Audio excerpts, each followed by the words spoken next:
شیخ میرا یہ سوال ہے کہ 9 ذی الحجہ کی فجر سے 13 ذی الحجہ کی عصر تک فرض نمازوں کے بعد امام اور مقتدی بلند آواز سے تکبیر کا ان کا کہنا کیا صحیح ہے؟ شیخ ان کا سوال دراصل تکبیر مقید کے بارے میں ہے۔ جی جی شیخ، دیکھیے ذی الحجہ کا مہینہ شروع ہوتے ہی تکبیر شروع کر دینا، 24 گھنٹہ میں کبھی بھی تکبیر کہنا، اور کب تک کہنا؟ آخری ایام تشریق تک، یعنی 13 تاریخ کی مغرب تک۔ اس کو تکبیر مطلق کہا جاتا ہے۔ بعض علماء نے کہا ہے کہ تکبیر مقید بھی ایک تکبیر ہے، اور تکبیر مقید کہتے ہیں یوم عرفہ کے فجر سے لے کر کے 13 تاریخ کی عصر تک ہر نماز، فرض نماز کے بعد تکبیر کہنا، اس کو تکبیر مقید کا نام دیا جاتا ہے۔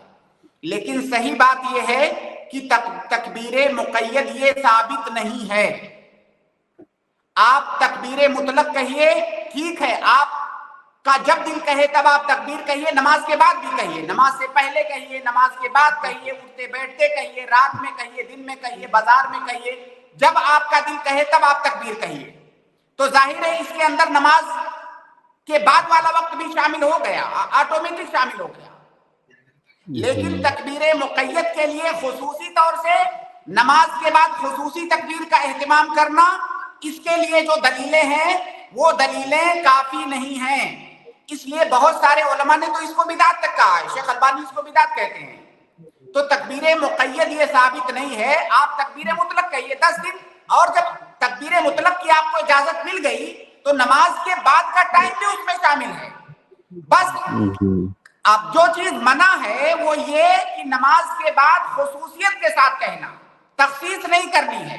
بغیر تخصیص کے آپ کبھی بھی کہہ سکتے ہیں، نماز کے بعد کہیں، نماز سے پہلے کہیں، جب کہنا چاہیں تب کہیں، ان تمام ایام میں۔ تو خلاصہ یہ کہ تکبیر مقید یہ ثابت نہیں ہے، بلکہ کسی بھی وقت آپ کو ان ایام میں تکبیر کہنا ہے۔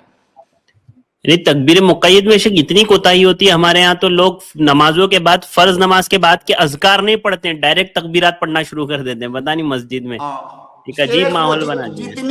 جتنی بھی روایتیں ہیں ان روایتوں کو آپ دیکھیں گے تو ان روایتوں میں تخصیص نہیں ہے۔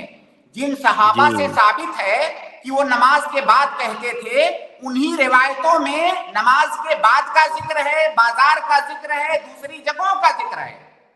تو ٹھیک ہے، نماز کے بعد کہنے میں کوئی حرج نہیں ہے، لیکن اگر آپ تخصیص کر رہے ہیں مقید کے نام پر تو یہ غلط ہے۔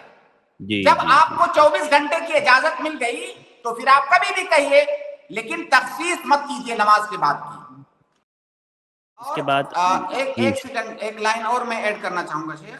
جی یہ جو اختلاف ہے، میں اس اختلاف کو ایک طرح سے لفظی اختلاف سمجھتا ہوں، کیونکہ جب آپ کو تکبیر مطلق کی اجازت ہے 24 گھنٹہ، تکبیر مطلق 24 گھنٹے میں کبھی بھی آپ کہہ سکتے ہیں، تو ظاہر ہے جو لوگ مقید کے قائل ہیں وہ کہتے ہیں نماز بعد کہنا ہے، تو پہلے قول میں بھی تو نماز کے بعد کا وقت موجود ہی ہے۔ جی، بس فرق دونوں میں صرف اتنا ہے کہ آپ کو خاص نہیں کرنا ہے، آپ کبھی بھی کہیے۔ تو جب آپ کو ہمیشہ کہنے کی اجازت ہے تو لہٰذا اس اختلاف میں پڑھنے کی آپ کو ضرورت ہی نہیں ہے، بس آپ تخصیص مت کیجیے۔ تو یہ اختلاف کافی حد تک لفظی بھی بن جاتا ہے۔